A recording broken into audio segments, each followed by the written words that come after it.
हमें मुखबिर के माध्यम से सूचना मिली थी कि कुछ व्यक्ति हैं जो रीट परीक्षा में पेपर आउट करना, नकल कराना, डमी कैंडिडेट बिठाना, इस तरह से कुछ अनफेयर मीन्स यूज़ करने का प्रयास कर रहे हैं। इस पर बालोतरा थाने की एक टीम बनाई, जिन्होंने जब दबिश दी तो 2 आरोपी जिनका नाम है रमेश कुमार पुत्र बुद्धाराम, जो सरकारी अध्यापक है, और दूसरा नाम है सुरेश कुमार, जो भी सरकारी अध्यापक है, इन दोनों को रमेश कुमार के घर से पकड़ा गया। इनके पोजेशन से करीब 9.5 लाख रुपए कैश मिले, एक बिना नंबरी वाहन मिला, बहुत से बैंकों की passbooks, ATM card, credit cards और बहुत सारे कुछ अभ्यर्थियों के एडमिट कार्ड मिले, जिन एडमिट कार्ड पर इन्होंने मिक्सिंग करा करके एक डमी कैंडिडेट की फ़ोटो लगाई हुई थी।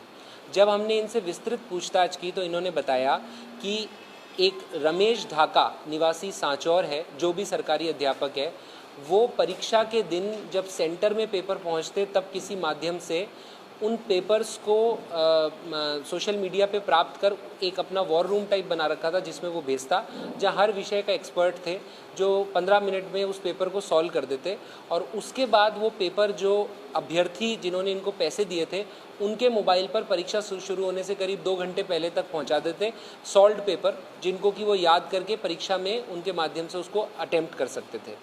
इस पूरे के लिए वो 12 लाख रुपए पर कैंडिडेट चार्ज करते थे। यदि कैंडिडेट चाहता कि वो खुद परीक्षा नहीं देता या वो इस योग्य नहीं था, तो वो एक डमी कैंडिडेट्स भी इनकी जगह सेट करते थे। वो डमी कैंडिडेट्स भी अधिकांश गवर्नमेंट सर्वेंट ही हैं, सरकारी अध्यापक ही हैं, जो किसी न किसी कैंडिडेट के एवज में बैठते। डमी कैंडिडेट बनाने के लिए वो एक फेक एडमिट कार्ड बनाते, जिस पर दोनों लोगों की फ़ोटो को मिक्स करके एक फ़ोटो लगाई जाती, ताकि जो इन्विजिलेटर है वो फ़ोटो से कंफ्यूज हो जाए कि देने वाला, और उसको बेनिफिट ऑफ डाउट देते हुए परीक्षा देने दे। इस प्रकार हमने इनसे जब पूछताछ की तो कुल 22 लोगों को हमने 2 लोगों को गिरफ्तार किया और 20 अन्य लोगों के नाम पता चले। इन 20 लोगों में 7 तो रीट देने वाले कैंडिडेट हैं। इन 7 कैंडिडेट के एवज में बैठने वाले 6 कैंडिडेट हैं। एक कैंडिडेट लड़की 2 जगह बैठती है, एक पहली पारी में, एक दूसरी पारी में। इस प्रकार उन लोगों का पता चला।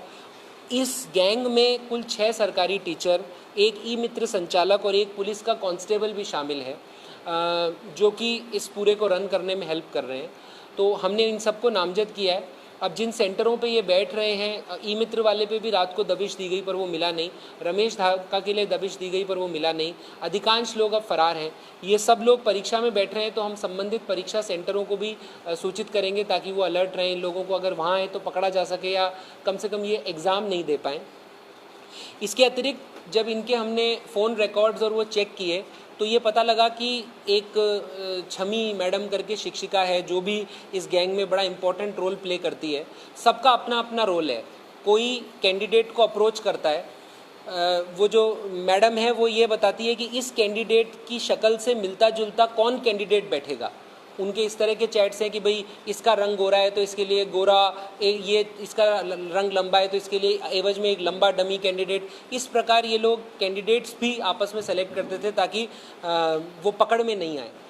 और उसके बाद कितना पैसा है और किस जो डमी बैठेगा उसको कितना पैसा मिलेगा, जो पेपर देगा उसको कितना पैसा मिलेगा, जो बीच का एजेंट है उसका, इस तरह से इनके पैसे के हिसाब, डिस्ट्रीब्यूशन वगैरह इनके फ़ोन चैट्स और उसमें बात आए हैं।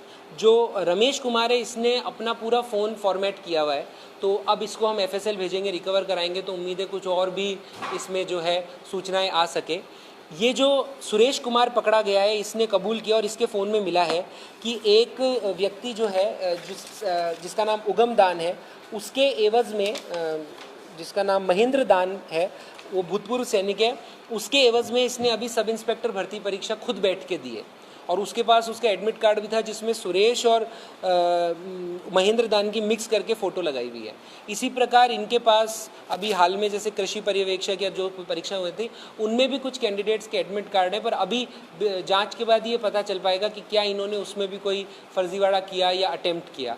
तो इस प्रकार इस पूरे गिरोह को पकड़ा गया है और अब इसमें डिटेल में जाएंगे और जितनी भी आगे कड़ी से कड़ी जो है वो जोड़कर और इसका खुलासा करने का प्रयास करेंगे। सर, मास्टरमाइंड कौन है इस पूरी गेम का? देखिए, अभी कहना मुश्किल है। रमेश खुद एक बहुत बड़ा इसमें किंगपिन है, सुरेश खुद एक्टिव है, और जो रमेश जो पेपर सप्लायर था सो कॉल्ड इनका वो, और जो लेडी है छमी मैडम जो है, ये लोग मेन इनको रन करने वाले हैं। क्या इनके ऊपर भी कोई है या क्या ऊपर तार जाते हैं, वो अब डिटेल्ड इंट्रोगेशन जब रिमांड लेंगे उसके बाद पता चल पाएगा। रमेश के खिलाफ नौकरी में आने से पहले एक NDPS का केस है, जिसमें ये नौकरी में आने से पहले दोषमुक्त हो गया था, इसलिए उसको क्लियर हुआ।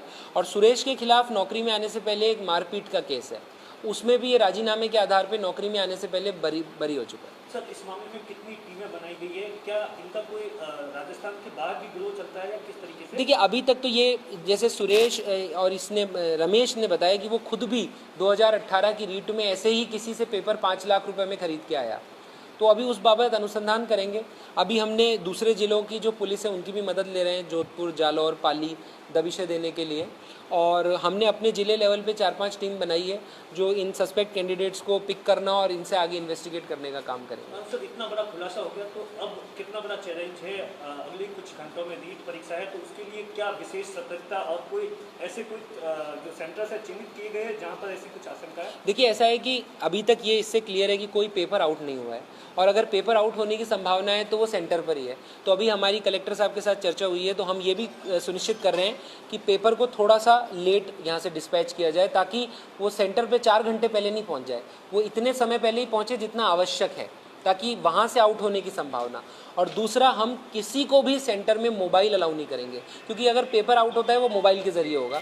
तो हम पूरा स्ट्रिक्ट सबको ब्रीफ करेंगे। आज शाम को हमारे पुलिस जाब्ते की ब्रीफिंग है, सभी सेंटर सुपरिटेंडेंट को भी यही कि किसी का भी नहीं, चाहे मैं हूँ चाहे जिला कलेक्टर, कोई भी सेंटर के अंदर जाएगा उसको किसी सूरत में मोबाइल अलाउ नहीं होगा। तो ये 2 चीज़ें हम सुनिश्चित करेंगे, तो उससे हमें लगता है हम इसमें सफल हो पाएंगे।